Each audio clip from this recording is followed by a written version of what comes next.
Salve, amigos ligados no canal Abeco Consciência. Eu sou o professor Ricardo e hoje nós iremos entrevistar a doutora Simone Souza de Moraes, professora associada no Instituto de Geociências da Universidade Federal da Bahia. Então, se ligue no canal, faça sua inscrição, deixe um like, comente e compartilhe.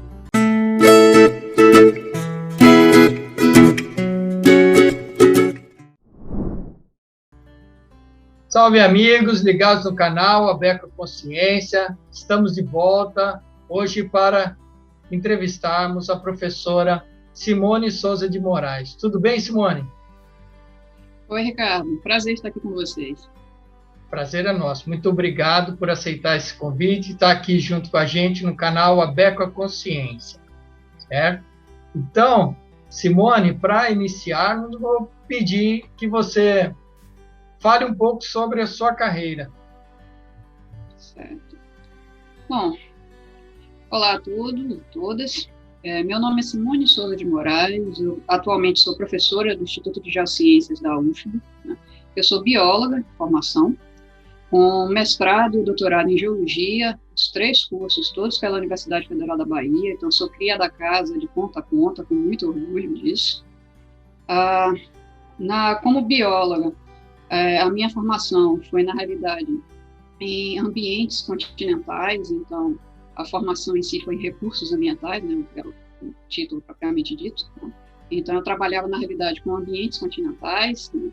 Mas na pós-graduação eu comecei a trabalhar com foraminíferos e estou até os dias atuais. Então, hoje em dia, minha principal linha de trabalho é com foraminíferos e ambientes costeiros e plataforma continental, que me coloca também em contato com a oceanografia, né? Daí o meu vínculo todo especial, né, com o nosso departamento de oceanografia, do qual eu e o Ricardo fazemos parte. Acho que é isso, Ricardo. Não sei se precisaria de mais informações, acho que a gente vai deixar para a entrevista, né? Isso, a gente vai conversando nesse bate-papo ao longo da entrevista, né? E então, Simone, lembrando um pouco dessa história, né? Quem foram os professores, pesquisadores, as pessoas, de uma maneira geral, que influenciaram a sua carreira positivamente? Nossa, é muita gente, Ricardo. Não fale todos, fale só alguns. Não tem nem como. A gente ia passar a entrevista toda só listando nomes. A formação profissional, você é influenciado por muitas pessoas, principalmente seus professores, né?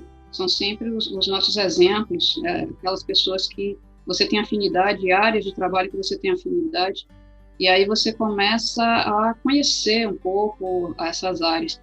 E, às vezes, mesmo quando não são seus professores diretamente, mas te dão algum conselho, te dão uma orientação e acaba norteando a sua vida inteira. E eu tive vários desses momentos, vários professores extremamente especiais que acabaram ou sendo meus exemplos, né? Ou depois, às vezes, até por aconselhamento, acabaram guiando o meu destino, né? Me ajudaram nas minhas decisões. Então, desde a escola, na realidade, nas aulas de ciência, eu sempre fiquei admirado meus professores de ciências. Então, para você ter uma ideia do quanto a escola, no ensino básico, aquele quando você ainda é criança, o quanto isso influencia. Eu sempre gostei de ciências. E meus professores preferidos eram sempre os professores de ciências, eram aqueles que no final da aula eu ia atrás, eu perguntava, eu queria ler mais, eu queria sempre saber mais. Isso sempre me influenciou. No ensino médio, aí vinham os professores de biologia, né? Então, na época, eu ainda não sabia exatamente o que eu iria fazer, mas eu gostava da área, eu gostava de química também, então eu sempre perturbava os professores de biologia e professores de química. E isso me influenciou a fazer biologia na graduação. Na graduação em si, vários professores ao longo do curso, né? E aí você vai conhecendo as diversas áreas, no meu caso, dentro da biologia, nas diversas áreas, mas teve uma pessoa que me marcou muito, que foi justamente a minha orientadora da monografia, né? Hoje em dia o pessoal chama TFG, mas na minha época era monografia mesmo, alguns cursos ainda chamam assim, né? Monografia. A professora Ana Rita Bautista, ela era, na realidade, uma pesquisadora da EBDA, né? Que era um Instituto de Pesquisa e Desenvolvimento Agrícola aqui do estado da Bahia. Esse instituto não existe mais, esse centro de pesquisa não existe mais, mas ela fazia parte da comissão, do grupo de pesquisadores, né, desse instituto, E eu fiz o meu estágio lá, o estágio curricular. E aí, pelo estágio em si, eu pedi a orientação dela para fazer justamente a monografia. E foi graças a esse contato com a Ana Rita que eu aprendi a trabalhar em laboratório. Na época, eu trabalhava, na realidade, com toxicidade em abelhas, foi essa a minha monografia, né? Então, a gente testava a influência de agrotóxicos sobre abelhas nativas. Então, eu fazia experimentos, e aí, justamente por trabalhar com agrotóxicos, ela me ensinou a ter toda a disciplina no laboratório, não só para me proteger, mas para proteger as outras pessoas que trabalhavam com a gente. Então, eu aprendi a montar a bancada, a preparar o experimento, a fazer as observações que eu tinha que fazer do experimento, depois desmontar a bancada, organizar e deixar o laboratório impecável, da mesma maneira como a gente sempre encontrava. Essa disciplina, a rotina, de tempos em tempos, quanto tempo eu tinha que fazer experimento, e mais toda a orientação mesmo, ou seja, ela me tornou cientista, né? Não que os outros professores da graduação não tenham contribuído, mas aquele cuidado, aquela orientação especial que me fez perceber o que era realmente ser cientista numa bancada de laboratório, preparação, tudo, foi a Ana Rita. E mesmo depois, na pós-graduação, volta e meia, quando batia aquele desespero de eu não vou conseguir defender, eu não consigo escrever, eu recorria a ela, eu voltava lá para conversar com ela. E ela sempre com aquela paz de espírito toda e a experiência, os anos todos de experiência, né? Ela vinha, me acalmava, aconselhava. Eu estava numa área completamente diferente, né? Agora, já na pós, eu estava na geologia e trabalhando com foraminíferos, uma coisa completamente diferente do que ela fazia. E mesmo assim, ela dava aqueles conselhos mesmo de mãe científica, né? Que sempre orientou. Então, tem uma pessoa extremamente importante, certamente a Ana Rita, né? Na pós-graduação, claro, Altair, né? Foi minha orientadora, foi quem me apresentou os foraminíferos, foi quem me acompanhou todo o mestrado, deu toda a oportunidade para poder fazer os trabalhos. Os professores da pós, Zé Linda, também já fui entrevistada aqui no seu canal, né? Muito. Zé Linda, a gente não tem palavras para descrever a professora Zé Linda, tá? O exemplo que ela é. Então, a disciplina dela me apresentou os componentes biogênicos, né? E as lâminas petrográficas, ou seja, eu comecei a entender como o material biológico também deixava evidências no sedimento e como a gente começava a analisar esse tipo de características, esse tipo de material, na realidade, né? E Landim, tá? Certamente, justamente com o ambiente de sedimentação, processo de sedimentação, eu vinha da biologia, com uma geologia básica. Então, eu ralei muito para acompanhar a disciplina de Landim, mas ele sempre incentivava a gente, eu não era a única bióloga na turma, então, ele sempre incentivava a gente, ele sempre dizia os materiais que a gente precisava ler, tirava dúvidas, ele sempre buscou ajudar, sabia das nossas dificuldades e buscava ajudar. E a disciplina dele abriu um mundo, né, da oceanografia geológica, né, que a gente não conhecia. O biólogo, normalmente, não tem esse tipo de convívio, ainda mais que eu trabalhava com questões continentais, então era completamente diferente para mim. E a pessoa mais marcante, com certeza, além de Altair, né? A pessoa mais marcante na pós-graduação é o professor Abílio Bittencourt. O professor Abílio, ele orientava a gente nos seminários gerais, né, da pós-graduação. Então, ele tinha disciplina, ele norteava, ajudava a gente nos projetos e ajudava a gente nos seminários. E aí, justamente pelo perfil dele, eu resolvi conversar com ele que eu estava tendo dificuldades para fazer o meu trabalho final, né, a minha dissertação. Eu não conseguia entender, porque eu estava trabalhando com foraminíferos de Recife, de coral, os recifes do litoral norte, então eu fiz coleta nos recifes, e aí esperava utilizar eles como parâmetro mesmo de qualidade ambiental. Eu estudava eles como bióloga, então eu tinha que encontrar eles vivos, eu raciocinava que eu trabalharia com as características deles como organismos vivos. Só que quase todos que eu encontrei já estavam mortos. E com uma coloração que não era a coloração deles em vida, né? Não era o material que eu esperava encontrar com os organismos vivos. Eu não conseguia responder, eu digo, eu só encontro mortos, como é que pode? Eu não vou conseguir fazer não vou conseguir defender. Não era nem mais a hipótese que eu estava preocupada, é ter um resultado, né? Ter algo que eu pudesse apresentar e pudesse explicar o porquê daqueles resultados. Eu fui conversar com ele, e aí ele me apresentou todo um mundo novo, que era justamente as correntes oceânicas, como o sedimento podia ser transportado a partir da plataforma continental e a deriva litorânea. Ou seja, eram os trabalhos que ele tinha, então ele me entregou uma série de artigos dele e de outros pesquisadores, aí eu tive que aprender justamente sobre a contribuição, né, do transporte de sedimentos, ou seja, os foraminíferos como organismos dos sedimentos.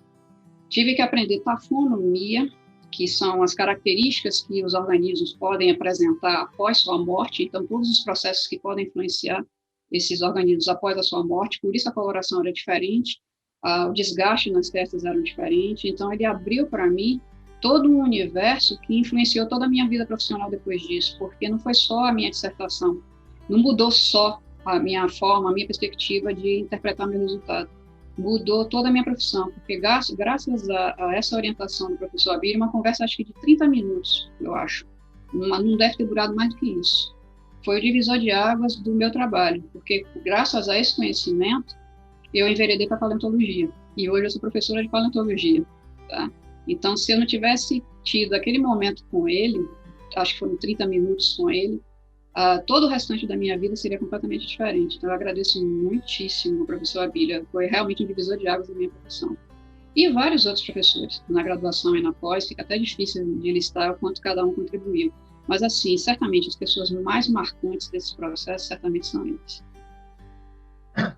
Com certeza. Já aproveito deixar um abraço aí para todos esses que você citou, né, professor Landim e professora Zelinda. Felizmente, nós já temos uma entrevista com eles aqui no canal. Professor Altair nos acompanha no canal, mas ainda não quis dar entrevista, então é uma ótima oportunidade de fazer um convite secreto, só nós três, né? Vou falar para ela, professora, dê uma entrevista para nós aqui, ela tem muita história para contar, tenho certeza. E o professor Abílio, para quem conhece o professor Abílio, sabe que até no telefone é difícil de falar com ele, então a gente entende e deixa os agradecimentos. O Abílio teve... Tanto a Abílio como o Altair teve papel importante, até mesmo dentro da associação da ABECO, né, com estudos do quaternário, seja em relação à geologia do quaternário, variações do nível do mar, ou micropaleontologia, né, então sempre contribuíram efetivamente para esse cenário do quaternário. Então, legal essas suas colocações, né, e essa sua trajetória, e fica aqui registrado, né, aquelas pessoas, algumas, que nos influenciaram positivamente. Você tocou em vários aspectos aí da mudança da tua carreira, né, Simone? Então, aí eu acredito que a maioria tem esses pontos de inflexão que começam em uma direção e depois são apresentados a questões novas e vislumbram e vão em frente, né? Então, é bacana esse seu relato. Hoje em dia, quais são as suas principais áreas de atuação? Eu trabalho em duas frentes, né? Com os foraminíferos, tanto ecologia quanto paleoecologia e a tafonomia deles, né? Então, eu continuo seguindo a mesma linha que eu já vinha desde o mestrado, então, analisando eles, né? Não só como parâmetros, indicadores ambientais, né, os organismos viventes como indicadores ambientais, como também de paleoambientes, ou seja, caracterizando também condições do passado, né. Então, ainda continuo trabalhando com essa linha, né. E, além disso, por conta da própria paleontologia, né, eu fui percebendo a dificuldade, porque eu tenho ensino, né, a paleontologia para geologia, para biologia, licenciatura e bacharelado, e também para os alunos de oceanografia. E aí, justamente, os estudantes da licenciatura é que normalmente têm maior dificuldade para transmitir esses conhecimentos em sala de aula. E aí eu percebi que havia uma área também importante, né, principalmente no nosso estado, nós éramos poucos quando eu comecei a trabalhar aqui, então eram poucos paleontólogos nas universidades nossas, então tinha uma demanda muito grande sobre o ensino de paleontologia.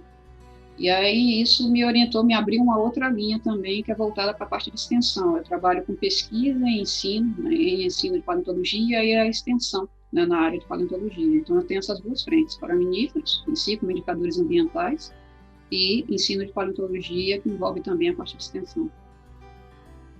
E essa parte de extensão é fundamental, né? E eu acredito que cada vez mais nós, professores, estamos entendendo a importância que é fazermos uma extensão que se estenda mesmo, né? Então, eu acho que, falando nisso, Simone, começando agora, então, a mais especificamente alguns projetos, você me mandou umas fotos e eu acho que a gente pode começar falando. Você mandou várias fotos, eu sei. Difícil de selecionar.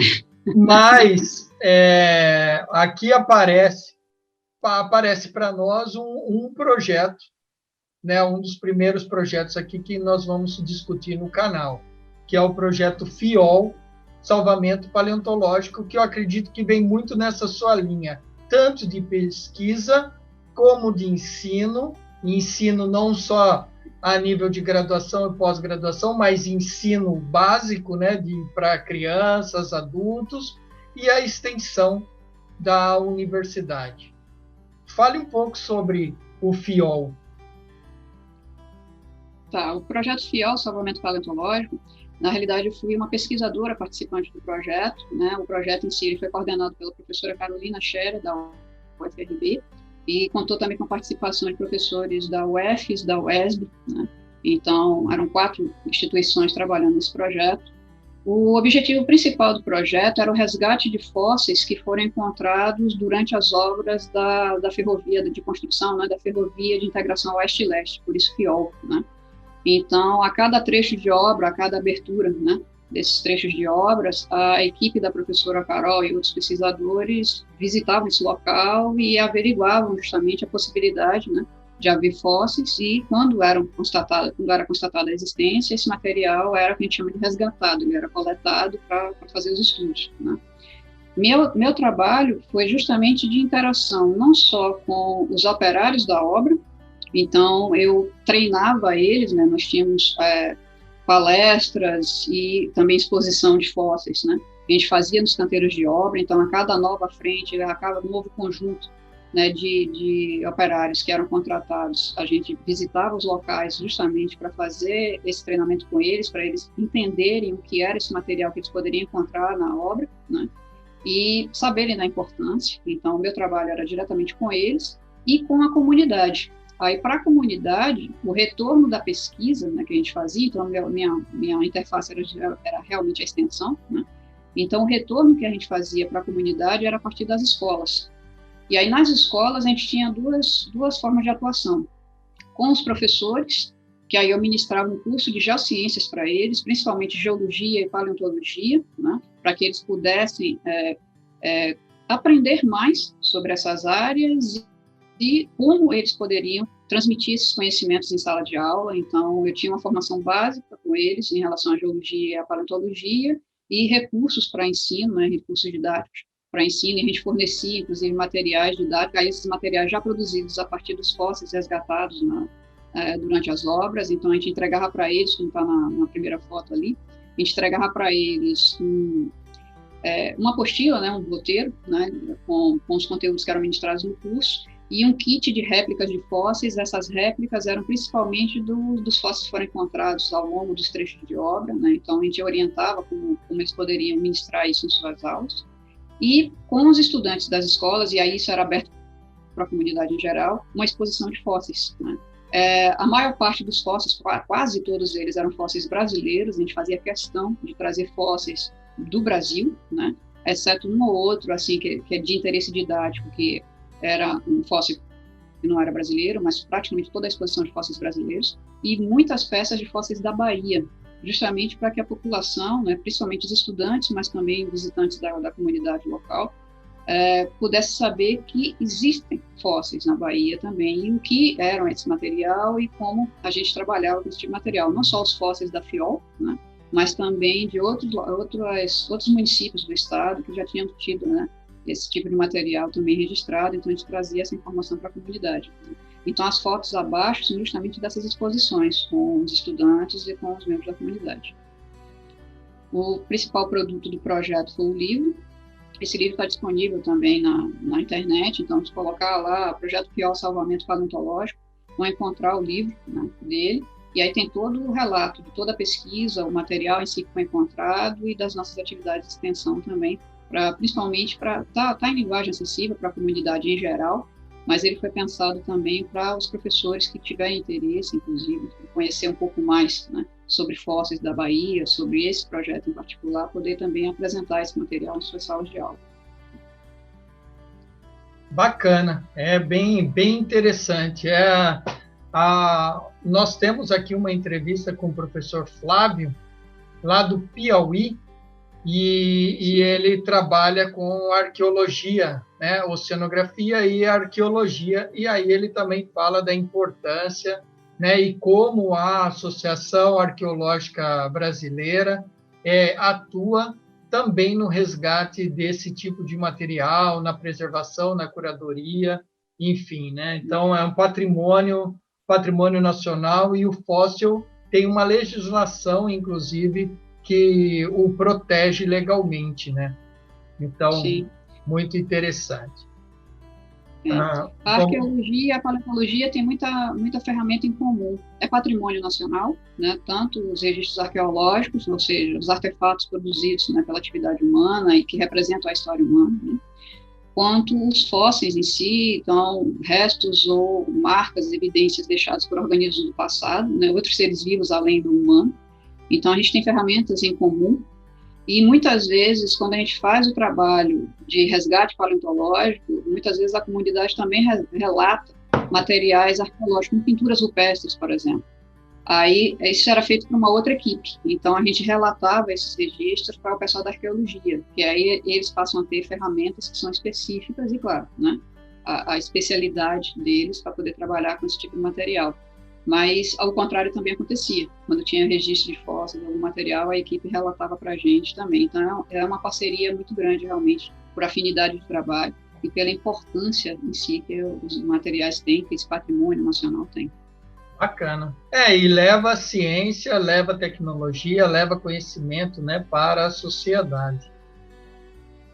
Outra área de atuação, Simone, que você falou, né, é o grupo de pesquisas em foraminíferos, né, o laboratório aí onde você começou e que hoje você coordena o grupo de estudos em foraminíferos. Isso. O GEF, né, eu e a professora Altair, nós coordenamos o GEF, aqui está apresentando justamente o nosso laboratório, né. Saudades do laboratório, tanto tempo que a gente está afastado com essa questão de pandemia, né? Eu ainda vou lá, mas saudade de ver os alunos lá, né? Então, bom, o GEF em si, o nosso grupo trabalha, claro, prioritariamente com foraminíferos, mas também com outros microfósseis. Então, a professora Altair, principalmente, orienta também trabalhos até com as tracóides, né? Então, volta e meia, a gente também é demandado em outras áreas de conhecimento, mas o cerne mesmo da nossa pesquisa é com foraminíferos, aí nesse caso, ecologia, paleoecologia, tafonomia, né, de foraminíferos são as 3 linhas que eu mais trabalho. Mas tem também a bioestratigrafia, né, então, a compreensão deles no tempo e no espaço. Nessas imagens aqui são justamente projetos que eu coordenei, né, na Baía de Camamu, né. Então, a gente fazendo pesquisa ali, a coleta de dados mesmo da água, então, parâmetros físico-químicos da água. Então, para trabalhar com eles vivos, a gente precisava, né, compreender, na realidade, parâmetros físico-químicos da água. A gente também fez esse tipo de trabalho também em Mangue Seco, no Rio Real, né, na foz do Rio Real. Tá? E nas fotos abaixo é o laboratório, e aqui também com uma atividade de extensão. Nós estávamos aí recepcionando, na realidade, estudantes do ensino médio, né, do Colégio Estadual Almirante Barroso, numa visita que eles fizeram ao EGEL pelo projeto Georretadas, é outro projeto de extensão também. Então, os meus alunos estavam justamente apresentando para eles o tipo de trabalho que a gente desenvolve, os equipamentos que a gente utiliza, e como são os foraminíferos na LUC, né? Então, micro-organismos, aí os estudantes tiveram a oportunidade também de conhecer um pouco do nosso trabalho e como são, né, esses organismos em si, quando a gente está trabalhando no laboratório. Bacana.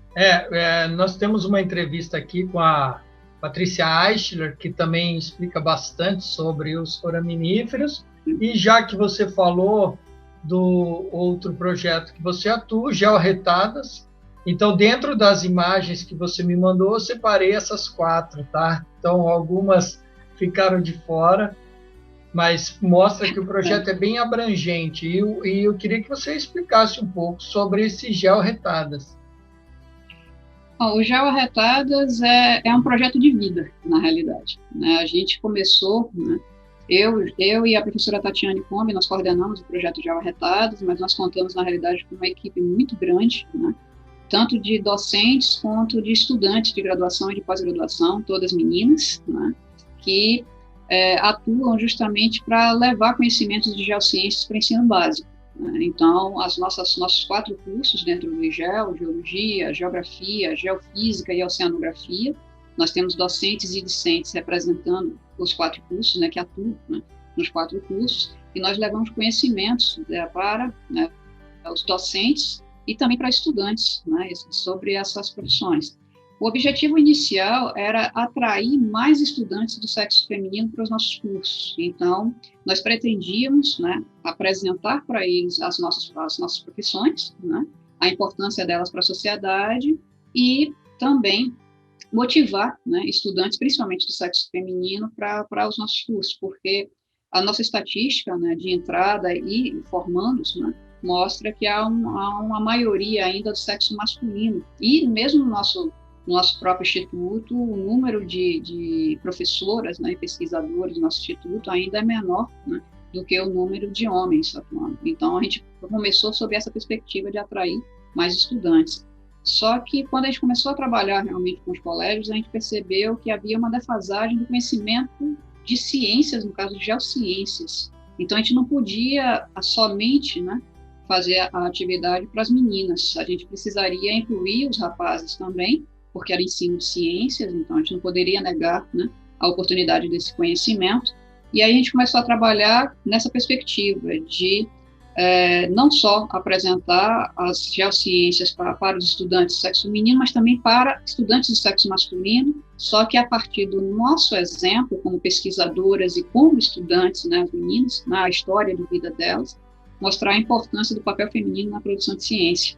E foi a melhor escolha que nós fizemos, porque nessa primeira imagem aqui, na realidade, a segunda imagem da esquerda, está justamente demonstrando a visita, né, no caso aqui foi justamente a aula da oceanografia, que é a oceanografia biológica, você escolheu em cheio, Ricardo, tá, da oceanografia biológica, e aí mostrando as atividades que a gente fazia, ou seja, para cada curso, a gente apresentava primeiro o que era a profissão, e aí depois a gente seguia para os laboratórios, a gente dividia, né, os estudantes, foi em 2019, né, a gente dividia os estudantes em 4 grupos, e aí em cada laboratório eles conheciam uma área, né, uma das 4 grandes áreas de cada uma das profissões. Aí nessa imagem é justamente a oceanografia biológica, né? E a partir justamente desse nosso exemplo como pesquisadoras, e as meninas também como estudantes apresentando a trajetória de vida delas, né, desde a escola, algumas eram justamente egressas desse colégio, né, e agora estão na pós-graduação, até a nossa trajetória mesmo como docentes, a gente conseguiu justamente mostrar para esses estudantes que a universidade pública é possível, tá? Muitos deles achavam que não, que eles só teriam oportunidade em escolas particulares, então eles aprenderam que a universidade pública é para eles, né, e elas, né? A perspectiva de trabalhar nas nossas áreas, atualmente, agora, 2021.2, nós temos 3 estudantes de geologia que foram estudantes que estiveram conosco em 2019 nesse curso, e a gente tem a perspectiva de pelo menos mais 2 para a geofísica, provavelmente no próximo ano, tá? Ou seja, nós conseguimos atrair essas vocações. Dessas 3 da geologia, pelo menos uma eu conheço, e é justamente uma menina, então a gente pelo menos conseguiu uma das meninas para a geologia, né? E aí, 2020 e agora 2021, a gente pretendia retomar a atividade com os estudantes, mas a pandemia nos inviabilizou nisso, na atividade presencial. A gente começou a trabalhar com os professores das escolas. Uma parceria com a Secretaria de Educação do Estado, nós entramos em contato, né, com os professores, eles se inscreveram no curso e a gente passou a ministrar um curso de geociências no ensino básico para os docentes do estado todo, né? Então, no ano passado, 2020, nós formamos 25 professores, né, eles chegaram até o final com a produção de recurso didático, inclusive. Esse ano, agora, a gente está trabalhando com cerca de 30 professores também, tá?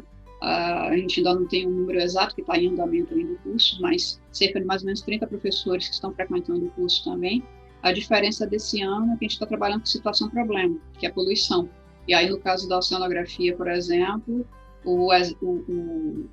a situação pesquisa, né, o problema de pesquisa foi justamente o derrame de óleo, né, que a Ana Cecília apresentou, falou um pouco sobre o projeto que ela e a Tati, e eu participo também, estamos desenvolvendo em relação às consequências disso, inclusive para a saúde humana. Foi justamente essa pesquisa, né, que do curso de oceanografia foi apresentado como a situação problema para os professores poderem também trabalhar em sala de aula. A perspectiva nossa nesse ano é isso, ensinar eles a partir de pesquisas que nós desenvolvemos, né? A gente usa os casos reais, né? Casos trabalhados por nós, né? A partir dessa perspectiva, eles também desenvolverem situações de problema da região deles. A gente está aprendendo muito com eles. Eles têm colocado para a gente várias condições, várias situações, né? Em cada curso que nós trabalhamos, várias situações que a gente não imaginava, é a realidade que a população, né, enfrenta, vive no seu dia a dia. Então, eles têm demandado muita coisa, têm perguntado muita coisa a gente, que a gente não esperava, né, que fosse necessário explicar, né? A gente não tinha planejado preparar dessa forma o curso e está sendo demandado por eles. Então, a gente está aprendendo muito com os professores e, graças a Deus, eles conosco também, que é uma via de mão dupla. Então, a gente está justamente trabalhando com eles para que essas questões locais que eles estão reconhecendo, eles elaborem isso como uma situação problema, uma situação de pesquisa para trabalhar com os alunos deles em sala de aula.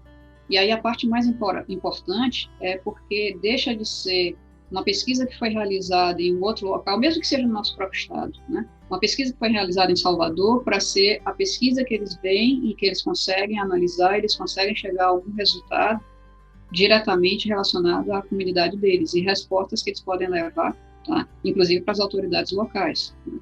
Então, o nosso objetivo esse ano está sendo sob essa perspectiva. O trabalho está em andamento, vai até novembro ainda, né? Mas está sendo extremamente enriquecedor para eles e, com certeza, para a nossa equipe também. E é muito bacana, né, você poder fazer essa via de mão dupla, essa troca, porque o professor universitário ele tem uma didática, um preparo diferente do professor do primeiro ciclo, né, que lida com crianças pequenininhas. Então, a linguagem, as atividades lúdicas ou pedagógicas, elas são diferentes, né? Mas quando está conversando de professor para professor, a gente pode, enfim, mostrar, influenciar para que eles adaptem isso para os menores, né? A gente sente sempre uma diferença quando tenta ou começa a trabalhar com públicos externos da universidade, justamente por conta dessa linguagem pedagógica que tem que ser adaptada, que ela é diferente do ensino superior, né? Então, eu imagino que esses projetos de extensão, só um parênteses, né, não tenham tanto financiamento, o que também é uma pena, porque acaba sendo um esforço muito grande e a motivação do professor em se deslocar, em fazer acontecer, porque a gente sabe que os investimentos muitas vezes são colocados em outras ações e deixa a educação sempre, fala em primeiro lugar, mas deixa ela sempre em segundo, terceiro, quarto lugar. Quando, se tiver até quarto lugar, tá bom, né? Mas muitas vezes não chega nem nas 4 primeiras posições. E outra coisa que você falou, Simone, é a presença, até o próprio nome do projeto Georretadas, né? É a presença feminina. Então, a gente tem uma entrevista aqui com a professora Luciane Esteves, né, que hoje é professora na Inglaterra, né, mas já foi professora aqui no Brasil também, e ela tem um estudo, inclusive, publicado numa revista de circulação internacional, sobre essa presença de mulheres principalmente em cargos mais chave, vamos colocar assim, né? Keynote speaker em eventos importantes, né? Não só como professora ou como primeira autora de artigos, mas também sendo conferencista, abrindo conferências, né? Então, essa representação, ela mesma fala que essa representação não precisa ser 50%, até porque não tem 50% ainda de mulheres colocadas como enfim, grandes influenciadores assim, mas pelo menos 30% é o que ela defende no momento. Então, é interessante assistir a entrevista com a Luciana Esteves, para vocês entenderem da boca dela, né, o que ela pensa, e observar aí, por exemplo, nós da ABECOA, né, uma associação completamente democrática, mista e multidisciplinar, a gente tenta, né, manter aí uma proporcionalidade não só entre homens e mulheres, então pode ver aí na nossa playlist como a gente tem essa representação, mas também dos diferentes regiões, né, das diferentes regiões do Brasil, da região sul, da região sudeste, da região nordeste, da região centro-oeste e da região norte. Então, isso é também mostrando essa variedade de sotaques, de jeitos, de cores, que é o nosso, que compõe, né, a pesquisa brasileira, né? Então, bacana esse projeto que vocês fazem aí, e é importante deixar esse registro aqui para nós no canal. Você falou de 2 projetos que eu tinha separado aqui, Simone, que são projetos aí que você desenvolveu algum tempo atrás e ainda, vez ou outra, ainda continua trabalhando, que é a questão da Baía de Camamu e também de Mangue Seco, né? Então, foram 2 projetos que me chamaram bastante atenção. Só para a gente concluir essa aplicação dos foraminíferos, né? Então, no Mangue Seco, você usou monitoramento ambiental integrado dos ambientes costeiros. Provavelmente você usou um dos proxies, os foraminíferos. Você lembra, assim, como que foi, ou qual era o objetivo principal? Por que utilizar os foraminíferos em monitoramento ambiental? Não foi só os foraminíferos, a equipe era bem extensa, tanto o projeto de Camamu quanto o de Mangue Seco. Nós chegamos a ter, contando com estudantes, 30 pesquisadores em campo, tá? Em 4 campanhas, 2 anos, então o projeto foi bem amplo. Na realidade, eu, com a parte de foraminíferos, né, o professor Dori Edson, da biologia, com diatomáceas, o professor Kelmo com invertebrados, de modo geral, tanto nos manguezais como na linha de costa. No caso do Mangue Seco, a gente trabalhou, inclusive, com as praias, né? Então, com a linha de costa. Nós tivemos professores também, colegas nossos da Unijorge, uma parceria com a Unijorge, trabalhando a parte de botânica das restingas ali, tanto abelhas quanto as plantas de restinga em Mangue Seco. Né? Nós tivemos colegas também do IFBA, IFBaiano, trabalhando com peixes, então foi um grupo e vários próprios em si atuando, e mais um colega nosso, sim, do IFBA, trabalhando com geoquímica, a parte, na realidade, de contaminação por metais, né, no sedimento e na água. Então, da minha etapa em si, eu era coordenadora do projeto, mas da minha etapa em si, como pesquisadora e meus estudantes, foi com foraminíferos como bioindicadores justamente do sedimento, né, já que eles são... Eu não trabalho com planctônicos, né, e nos ambientes costeiros é só os bentônicos, né, só os que estão no substrato, que estão no sedimento, que são os que a gente consegue registrar. Então, trabalhando com eles e comparando com teores de metais. Para nossa sorte, né, do ponto de vista humano, não houve nenhum metal, exceto arsênio, né, foi o único que deu um índice um pouco mais elevado, mas pode ser uma característica natural, né, dos ambientes. As bacias de drenagem, elas perpassam por várias rochas, né? Então, muitas vezes, a água em si, que vai chegar até as fozes dos rios, né, até os ambientes submarinos, muitas vezes ela transporta metais independente da ação humana, né? E, às vezes, esses teores podem estar um pouco maiores justamente pela bacia de drenagem, uma característica natural, né? A gente não teve condição de avaliar níveis acima do estuário, então a gente só detectou o que era, né, precipitado nesse estuário. Então, a gente encontrou níveis mais altos de arsênio, mas ainda assim não um parâmetro suficiente para ser prejudicial para a saúde humana, para a felicidade nossa em relação à população. Em relação aos organismos, a gente percebeu algum teor de anomalia nas testes dos foraminíferos, né? Pode estar vinculado a metais, mas pode também estar vinculado a outras características do ambiente em si. Então, a gente finalizou com o mapeamento da distribuição deles, né? Deles ao longo dos trechos, e mapeando alguns locais um pouco mais críticos, assim, em relação ao organismo, aos foraminíferos em si, tá? Mas até então, pelo menos do projeto, até a parte que a gente pôde analisar e com os outros proxies também, nada que pudesse afetar, né, a saúde humana, que era o objetivo inicial, pelo menos, do projeto. Mas a gente fez um mapeamento em alguns locais, assim, com uma precipitação um pouco mais, uma concentração de metais um pouco mais complicada, digamos assim, em relação aos organismos, de modo geral. Baía de Camamu também, alguns trechos, né?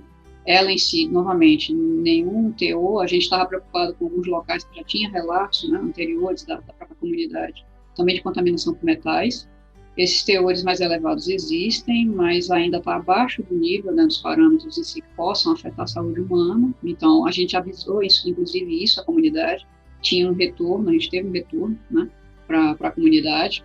Nas escolas, a gente fez palestras nas escolas com resultado, nós deixamos o resultado da pesquisa da gente em linguagem didática, linguagem acessível para os professores, então nós fornecemos também o material, alertando sobre essas condições. O que a gente não pôde fazer, que aí não estava no escopo do projeto e nem a gente tinha recurso suficiente, era analisar a água que eles utilizam, a água que é de poço, muitas vezes, né, que é utilizada pela população, né?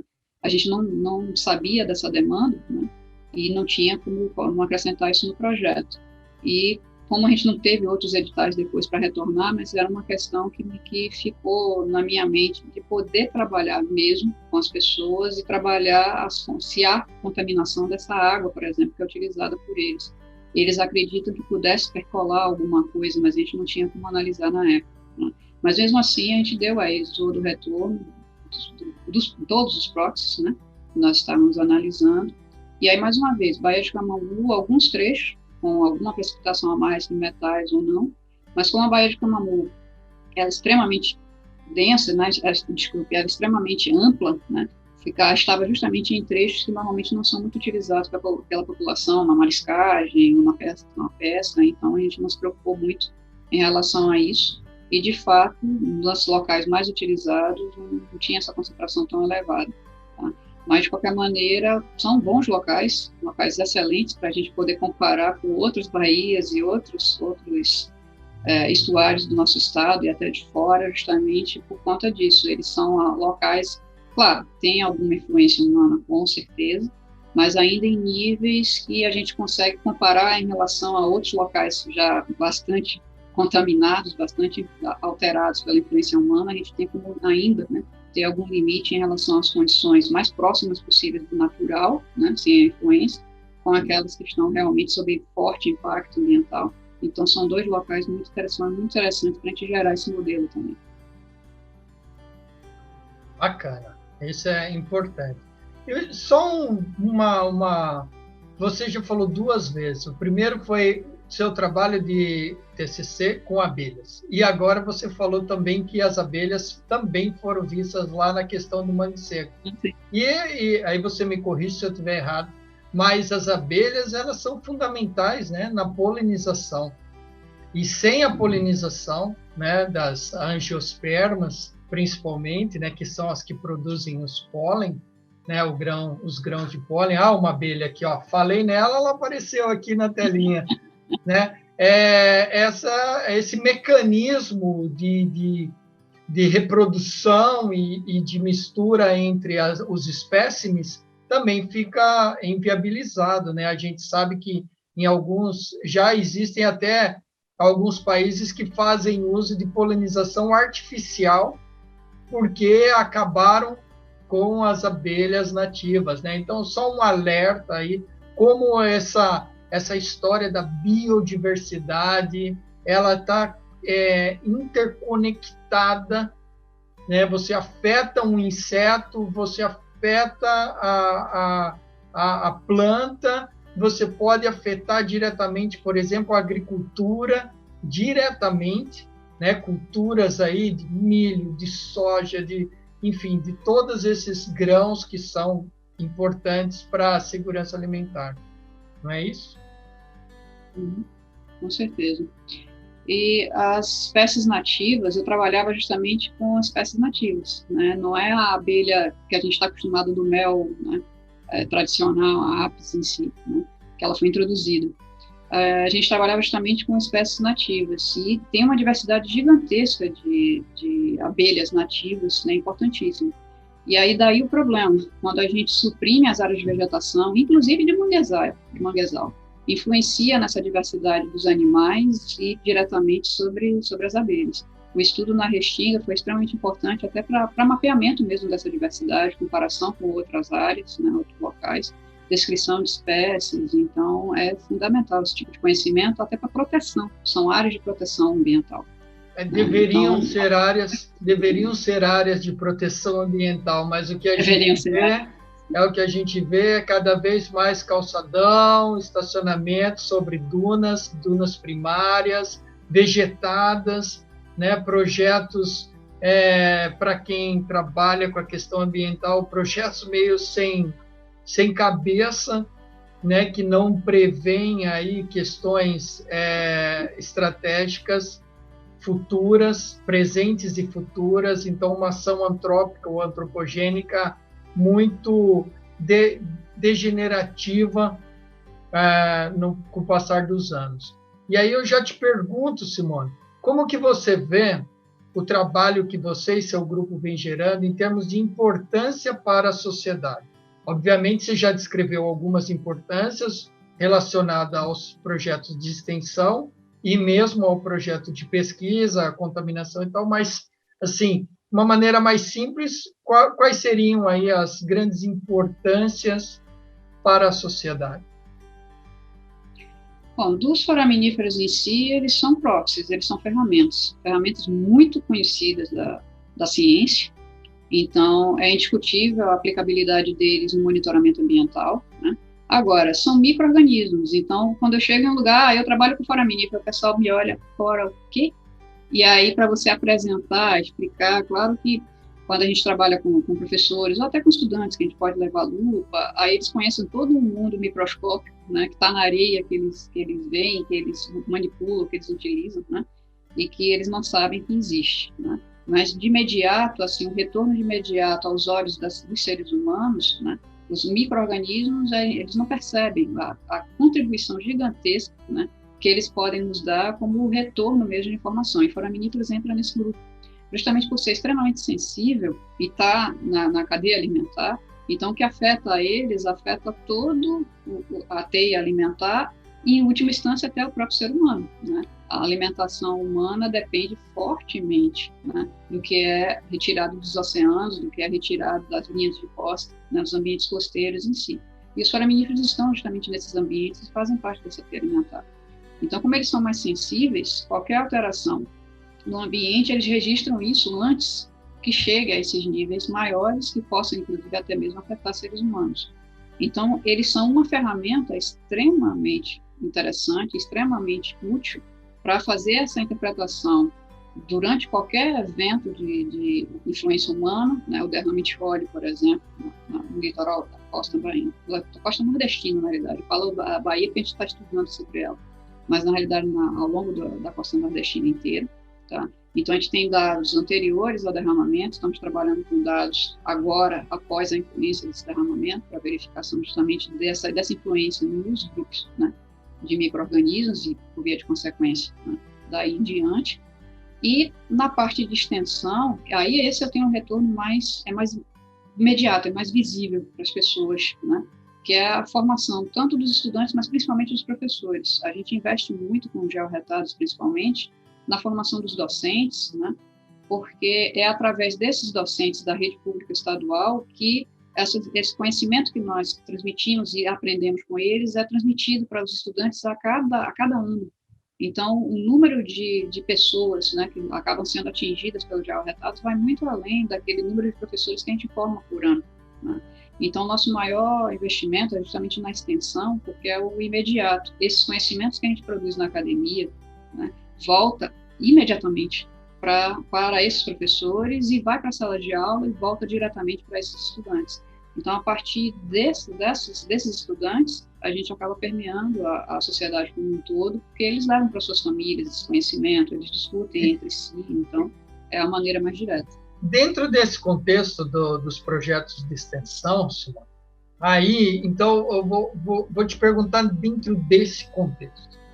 Porque aqui no canal a gente já fez várias entrevistas, né, mas a extensão, ela é tratada um pouco ainda com menos destaque, como você está dando agora, né? Mas você acha, como que é a relação, então, dos gestores, principalmente municipais, porque vocês estão trabalhando com professores de municípios, né? Como que é essa integração e essa preocupação e esse investimento, se é que há, por parte dos gestores das secretarias, né, em relação aos projetos de extensão?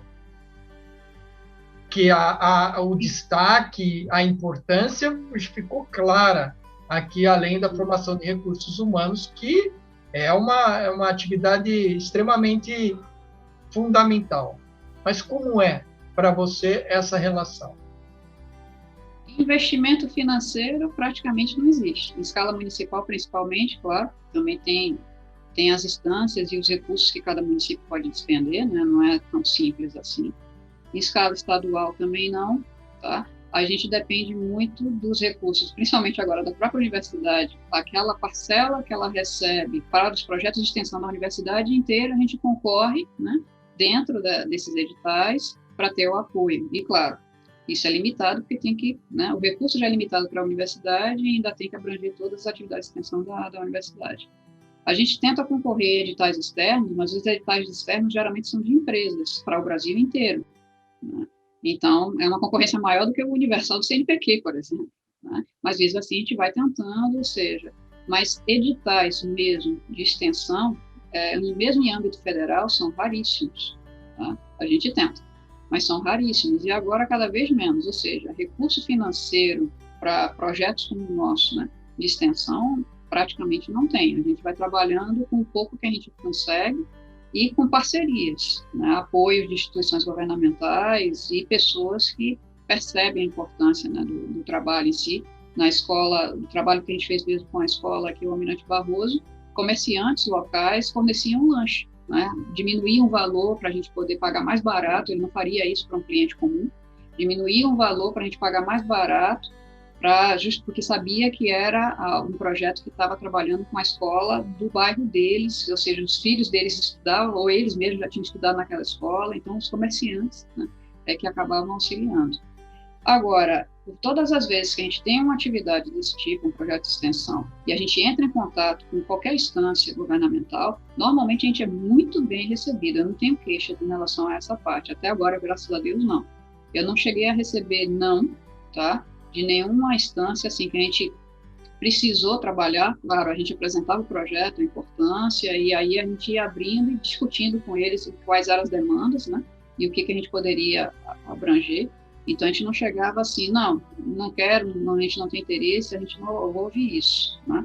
Então, a gente sempre acaba tendo, existe uma demanda, existe um interesse, falta a parte financeira para ajudar. E aí, muitas vezes, se tenta, a partir justamente desse apoio, muitas vezes com comerciantes locais. Né? Aí você mas e mesmo editais são raríssimos. Aí você toca num ponto interessante, né, que é o envolvimento da comunidade, porque eu acredito muito nisso, né? Sociedades consideradas aí mais evoluídas ou que o padrão de vida é melhor dentro daqueles rankings mundiais, a gente vê que a comunidade ela investe no seu próprio local, né? Então, isso é uma demanda espontânea. Então, os comerciantes, os empresários, o poder público, eles investem naquele bairro onde eles vivem, ou naqueles bairros onde vivem. Então, investem nas escolas, investem na limpeza, investem na segurança, investem nos parques para o lazer, né? Então, isso acontece. E eu espero que cada vez mais no Brasil a gente também tenha essa percepção de comunidade, né? Que em alguns locais a gente já vê isso mais forte, naquelas pequenas colônias, principalmente, espalhadas aí pelo Brasil, mas que a gente consiga ver isso cada vez mais forte em todas as cidades, né? E, na tua opinião, o que falta para termos projetos continuados, por exemplo, da Secretaria da Educação, em demandar projetos para a universidade ou em parceria com a universidade, para dar, como eu disse, continuados em termos de extensão dessa troca. Professores do Estado virem para a universidade, professores da universidade irem para o Estado, para o município, e aprimorar cada vez mais, por exemplo, nossa área, mais a ciência, mas existem outras áreas também. O que falta? A Secretaria de Educação, por exemplo, do Estado, eles têm projetos próprios, recurso financeiro próprio, e eles investem em recursos próprios, né? Então, eles têm formação para os docentes, eles têm os próprios, né, as próprias normativas e os próprios editais, né? A gente não pode concorrer nesses editais, porque eles não são abertos, né? Eles são, como a UFBA tem, né, as suas demandas, a sua própria formação de pessoal, né? Eles têm são instâncias distintas, então tem suas próprias regras. A gente não entra nesse tipo de recurso, mas a gente forma parcerias. Então, sem a parceria da SEC, por exemplo, a gente não teria como ter acesso a esses docentes do estado inteiro, tá? Então, são eles que contatam, são eles que motivam os professores, porque os professores não nos conhecem, a equipe da SEC já nos conhece, então já sabe a importância do projeto, já tem os resultados, né, do ano anterior e agora desse ano que a gente está apresentando aos poucos. Então, já existe uma confiabilidade, é o primeiro ponto, né? Porque só pelo fato de você ser o professor, tá, tudo bem, você é mais um professor que vem aqui da universidade, mas qual é o seu projeto, qual a duração disso, se atende também a objetivos, né? Eles têm demandas, eles têm objetivos e metas a cumprir, então a gente entra em acordo atingindo essas metas também. Então, firmada a parceria, a gente começa a trabalhar com eles em projetos que são de interesse nosso e deles.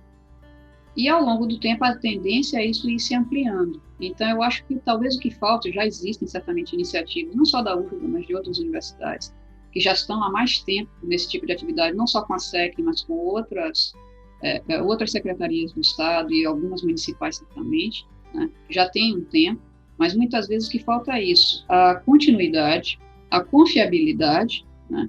A possibilidade de perceber objetivos que você como docente tem que atender à sua instituição, mas também tem que estar preparado para atender demandas da sociedade também, que pode ser diferentes daquelas que você estava planejando, você tem que modificar seu projeto, então atender isso.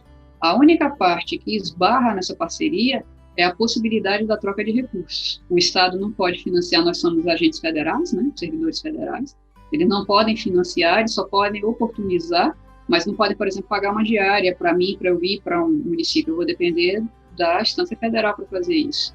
Então, essa troca que a gente poderia ter se a administração pública fosse mais simples, a pública de modo geral, federal, e estadual e até mesmo municipal, se a administração pública tivesse sistemas um pouco mais simples, que a gente não esbarrasse nessa burocracia que a gente esbarra, possivelmente essas parcerias seriam muito mais dinâmicas, a gente teria muito mais condição de dar um retorno mais imediato para a sociedade. Mesmo assim, a gente tenta, naquilo que vem sendo demandado, o Instituto de Geociências, todas as vezes que recebe demandas da comunidade, às vezes são ONGs, são prefeituras ou instâncias maiores, que tem alguma questão, né, que afeta a vida da população, que a gente possa atender, a gente tem tentado, seja com conhecimentos ou ir no local para fazer a pesquisa. Só que o ir no local envolve diária, né, alimentação, hospedagem, combustível.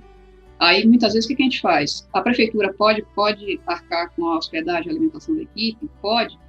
Aí a gente busca o combustível, tá?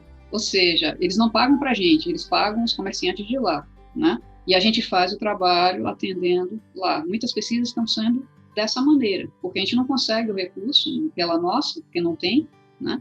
E eles também não vão, claro, né? Não vão nos pagar, não devem, né? Mas também não podem fazer toda a parte da pesquisa, custear, contratar um profissional privado para fazer a pesquisa. Nós temos os equipamentos e o conhecimento, mas nós não temos, por exemplo, recursos, às vezes, para ir. Parece simples, mas não é. Tá? Aí, muitas vezes, o que tem acontecido é isso. A prefeitura arcar com aquilo que ela pode, né? ou a comunidade arcar com aquilo que ela pode, a gente faz o levantamento de dados, volta para os nossos laboratórios com o material que nós tivermos também, reagentes, enfim, com o que nós tivermos. Se tiver um edital vigente, a gente tenta, a partir desse edital, tenta conseguir mais recursos, e aí a gente vai respondendo na medida do possível. Qual era o ideal? Ter editais mais contínuos, ter mais recurso, que aí agora a gente, sabendo dessa demanda da sociedade, a gente investe num projeto mais amplo para atender de forma melhor, né, uma resposta mais abrangente, envolvendo mais pesquisas, ou uma pesquisa contínua e não só pontual, tá? Uma coisa hoje, só porque o recurso só deu para fazer hoje, tá? Uma coisa que a gente pudesse acompanhar ao longo de anos e dar uma resposta mais qualificada, tá, para a sociedade. Esse seria o ideal. Mas hoje, né, nas limitações todas que nós estamos passando, em todas as áreas de conhecimento, está sendo dessa forma. Tá? Mesmo assim, a gente busca atender o máximo que a gente puder, da melhor maneira que a gente puder. E só lembrando que esses recursos é para custeio, né? Ninguém está falando em pagar o salário do professor, não, o custeio, são gastos de deslocamento, alimentação, na verdade é isso, não é consultoria que você coloca dinheiro no bolso para voltar para casa com mais dinheiro do que saiu, não. Na verdade, são custeios que são gastos, recursos que são gastos para o desenvolvimento da atividade, né? E aí até lembro, né, que aquela que a gente falou um pouquinho antes, né, que é um pouco até cultural ou falta de cultural, né, que é os empresários também entrarem nessa parceria, porque através dos empresários a coisa fica talvez mais simples, não requer tanto esse marabalismo de editais, porque o estadual é diferente do municipal, que é diferente do federal, e os empresários, com parcerias público-privadas, poderiam estar fornecendo, como você já deu exemplos, que eventualmente acontece, essas parcerias, porque ele vê que se ele investir um pouco, se ele der desconto apenas no estabelecimento dele,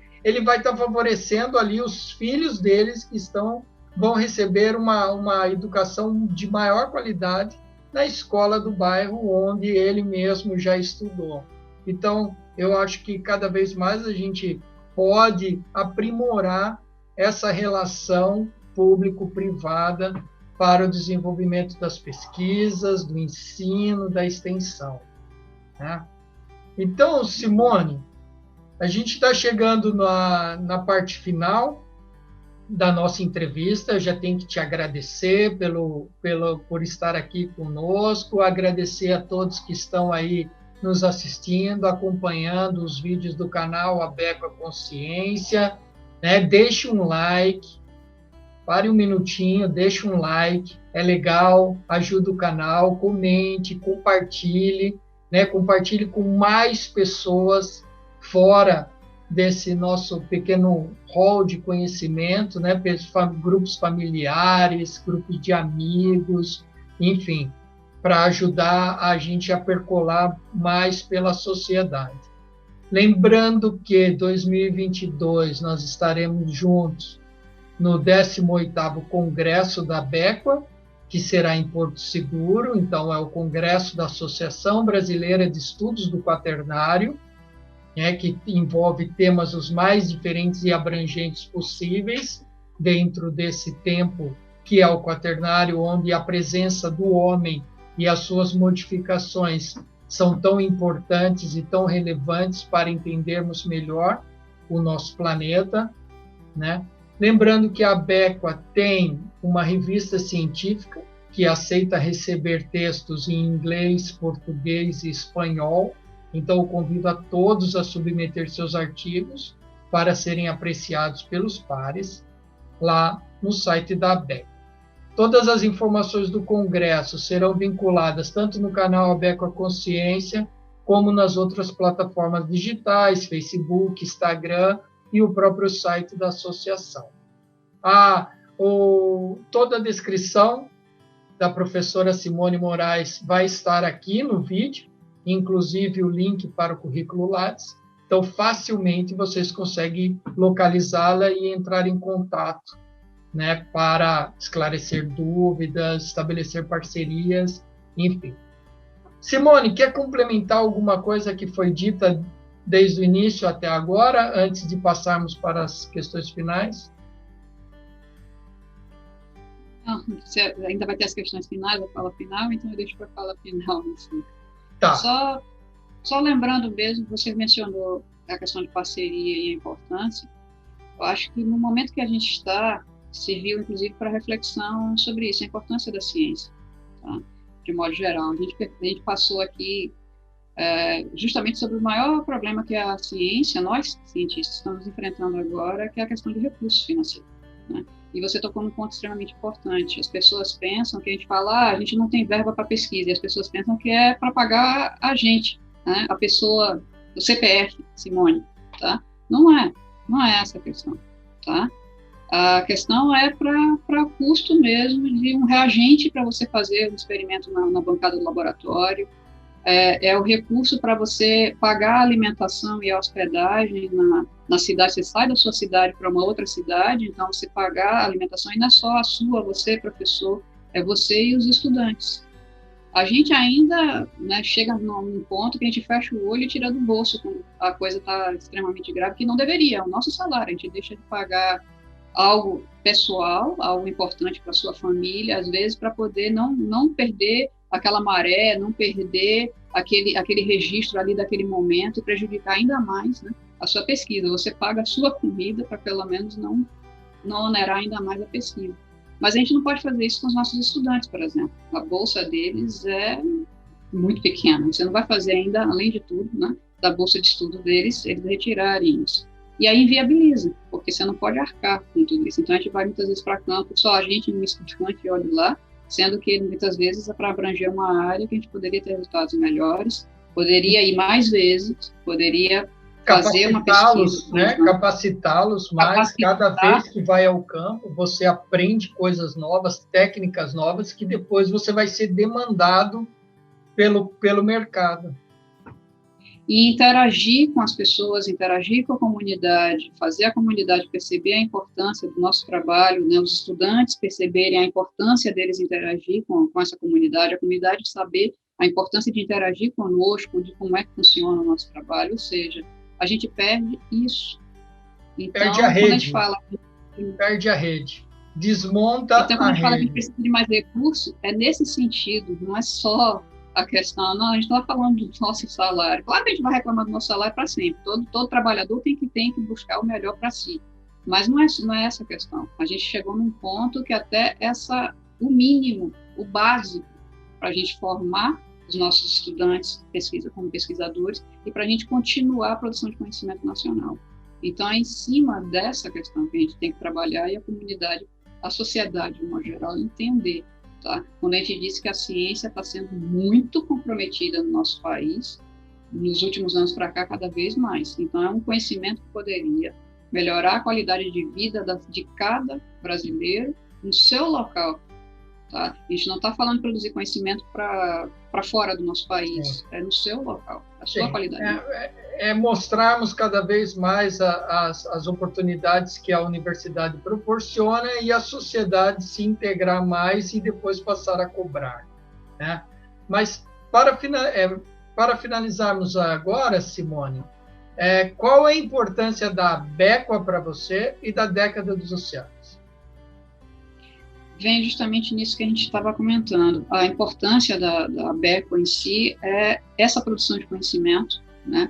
Uma instituição renomada, com pesquisadores sérios, tá? Renomados, que formaram vários estudantes, e agora é uma geração contemplada conosco também, né? E que estamos formando novos pesquisadores. Ou seja, a contribuição científica da Abequa é enorme, tá? Para a sociedade, de modo geral, em todas as áreas das geociências como um todo, tá?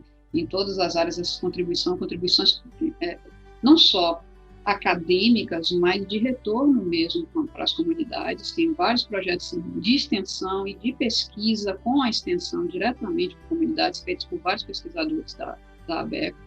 A formação de profissionais, nós dois somos, né, herança disso. Então, pesquisadores que eram membros da ABECO foram os nossos professores, e agora a gente integra e contribui com a ABECO, com esses conhecimentos, para formar novos, né, pesquisadores.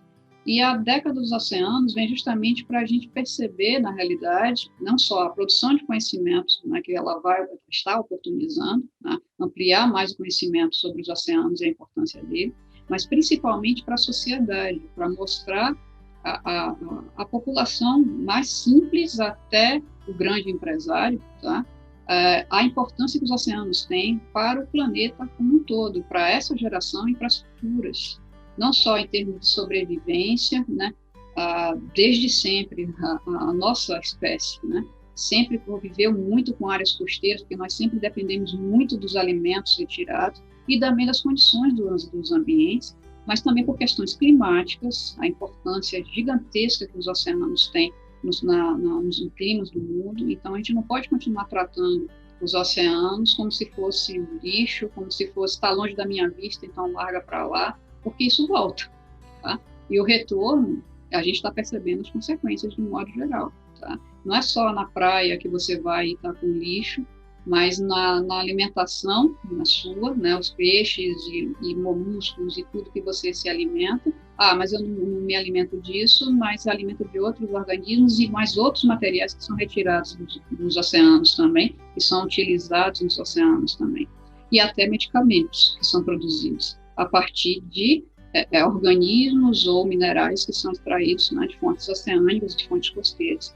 Então, a importância da década dos oceanos vem justamente para essa percepção.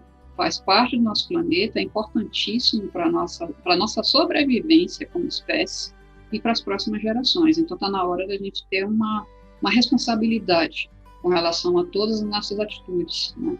Desde um papelzinho que você joga no chão, que parece que não vai parar lá, mas vai, tá?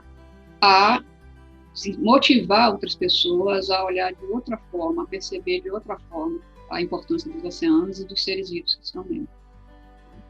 Acho que é isso, então. Tá certo. E para finalizarmos, deixe uma mensagem final. Sempre eu falo com os meus alunos, volta e meia, sempre tem alguém que pergunta, né? Tô em dúvida, o que eu quero ser, principalmente os alunos no início de curso, né? Normalmente eles ficam, como é que eu faço para estar no laboratório, ou para seguir, ou mesmo agora, a gente trabalhando com estudantes e professores, né? Mas principalmente estudantes do ensino médio, muitos perguntam como é que eles fazem, né? Para se tornar cientista, ou para entrar na universidade e o que desenvolver. O que eu oriento sempre, tanto os meus alunos de graduação quanto os do ensino básico, claro, estude, isso é fundamental, tá? Escolha uma área que você gosta. Claro que a gente tem uma tendência de querer aquela profissão ou aquela área da profissão que dá mais dinheiro, óbvio, todo mundo tem que pagar as contas, todo mundo quer se sustentar e sustentar sua família no futuro, né? Mas essa parte é importante. Mas não adianta você escolher uma área que agora, né, no mercado atual dá dinheiro, tá? Porque você vai passar o resto da sua vida fazendo uma coisa que você não gosta de fazer. Então, escolha, sim, a profissão e a área da profissão que você gosta de desenvolver. Seja bom nessa área, estude, conheça pessoas, invista na sua formação, conheça outras pessoas de outras áreas também, perceba o quanto a sua área dialoga com essas outras, tá? Eu trabalhava com abelhas, eu vim parar na geologia, né, após de geologia, e estou no departamento de oceanografia, eu interajo com docentes da geofísica, da geografia, da oceanografia, da biologia, outro dia professores de química, de física. Você tem que saber isso como docente, mas não só, como profissional, lidando com pessoas de várias áreas de conhecimento, então aonde a sua formação contribui, e aí você vai perceber o quanto, na realidade, está tudo interligado. As pessoas, né, o ser humano subdivide a ciência em caixinhas, porque a gente não consegue ver o todo, né? Está na hora da gente começar a ver o todo. Então, a sua formação, a sua especialização é uma parte, mas ela faz parte de um todo. Então, interaja com isso. E não tenha medo de seguir aquela área que você gosta. Seja um bom profissional, certamente essa questão financeira vai se resolvendo, tá? Se você se investe, se você se dedica, você se torna um profissional mais feliz, mais qualificado. certamente melhor remunerado, tá? Então, é esse conselho que eu sempre dou aos meus estudantes, e eu acho que é aplicável a qualquer pessoa, na realidade, principalmente em carreiras científicas. É ciência que você quer? Seja um cientista. O nosso país precisa de cada vez mais ciência, cada vez mais conhecimento, que a gente possa compartilhar com a comunidade. Então, sejam cientistas, sim, com certeza. Tá certo. Então, seguimos em frente, que a vida não espera. Tchau. Tchau.